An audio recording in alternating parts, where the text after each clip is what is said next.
So this is me starting my 2021 bullet journal. I went for an Archer and Olive journal again this year. Originally I was going to do a 2020-2021 academic year in my last journal, but with the way 2020 went, I decided I want to start fresh for 2021. Here you can see me setting up my grid spacing cheat sheet so that I know how to divide pages in the future. I went for halves, thirds, and fourths, and for my thirds and fourths I decided to do one with spaces in between and then another one without spaces. And then I also decided to count out how to divide my page into 7 sections.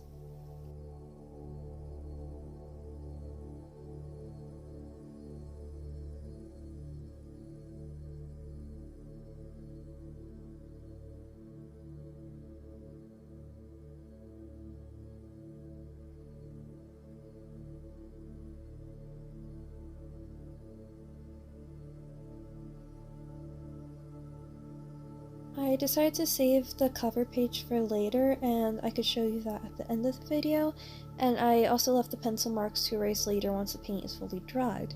Here I'm starting at my year at a glance and my future log. I saw Amanda Rach Lee do the tabs, and I would like to try that again because I did it for a few of my monthlies in my last journal.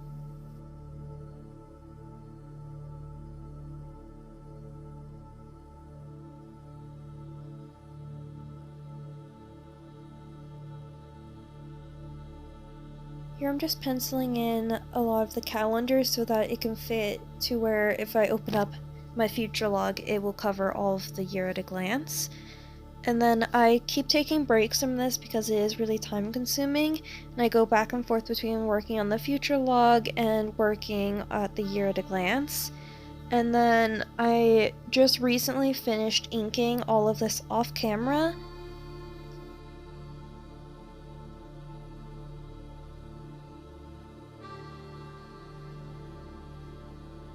Here is where I decided to start working on my future log. I hand wrote this calendar first, and then I really didn't like how I was going to handwrite the year at a glance and then all of the future log. So I decided I was going to pull out my calendar stamps, and you can see me trying to set all of that up now. And once we get to some of these, I smudged a few of them when I actually put the numbers down, but I did try and space everything out evenly.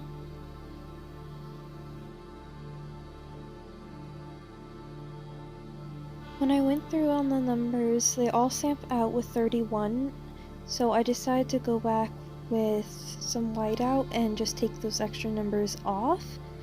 And for some of them that have the 1 in the Monday spot, I have a different type of stamp for that, and so I had to use my fingers instead of the clear acrylic block in order to stamp those, so I was having a lot of trouble getting a clean stamp for February and March.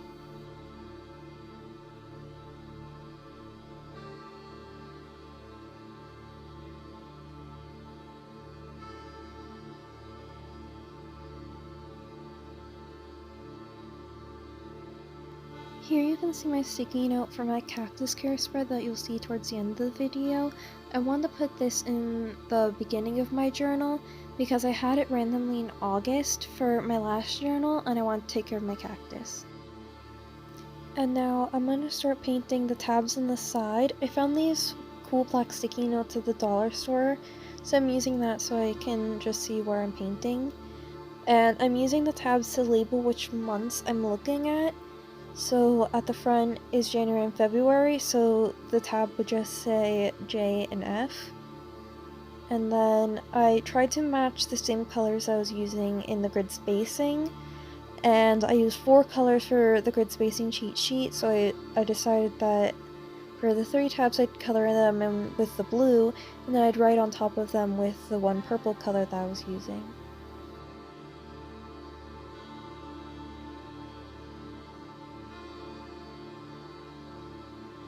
Here you can see this is where I went back to my year at a glance while I was waiting for the paint on the future log tabs to dry, and I tried to ink in just the days of the week at the top.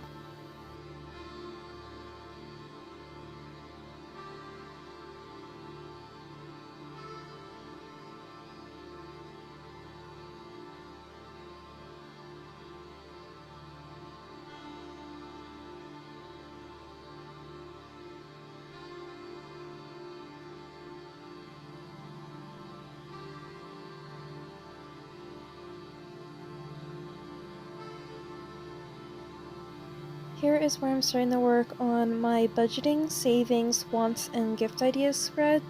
All I'm doing is making a title for these, and then I drew a straight line across them because I didn't know exactly what I was going to put in each of these, and I eventually added in stuff for the budget and savings side, but the wants and gift ideas is still blank, so I can write in everything that I need, and I don't think I'm going to change it at all. I'm just going to leave that one side pretty blank.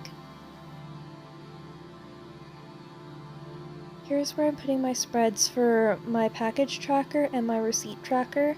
Again, I made a title for each of these, and then I still had to go back and think of what I was actually going to make for a tracker, and I will add that at the end of the video, but right now I'm just making the titles for each of these.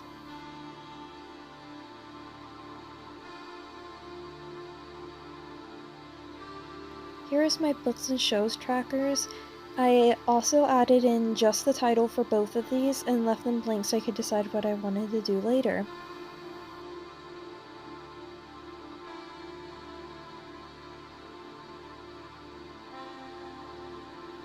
And now I'm moving on to my yearly trackers because I track everything monthly, but I want some way to look at everything as a big picture. And the first tracker that I did was my work tracker, so I wanted to highlight which days were the weekends so I would know why I missed those days, technically. And so I messed that one up because my sister did come in to talk with me, and so I don't think I actually recorded that part, but I had to go back and patch about half of that year's calendar, and then I kind of took a long break from finishing the others because it is a lot of work to write all the numbers and everything down the side for the trackers, then draw in all the boxes that I wanted for the weekends.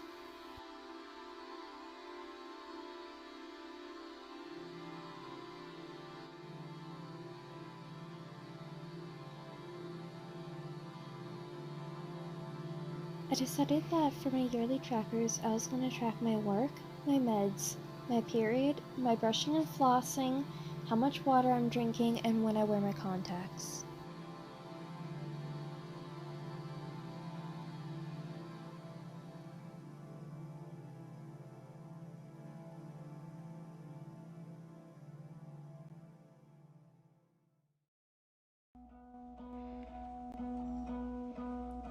Grind your heels into the sheets, grit your teeth and get some sleep this evening.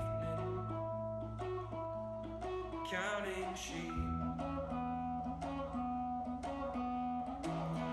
restless feet in a tangled heap, a cotton blend, a mystery unwoven, fraying at the Here I am just going through my final flip through of my beginning of 2021 setup and my January spread.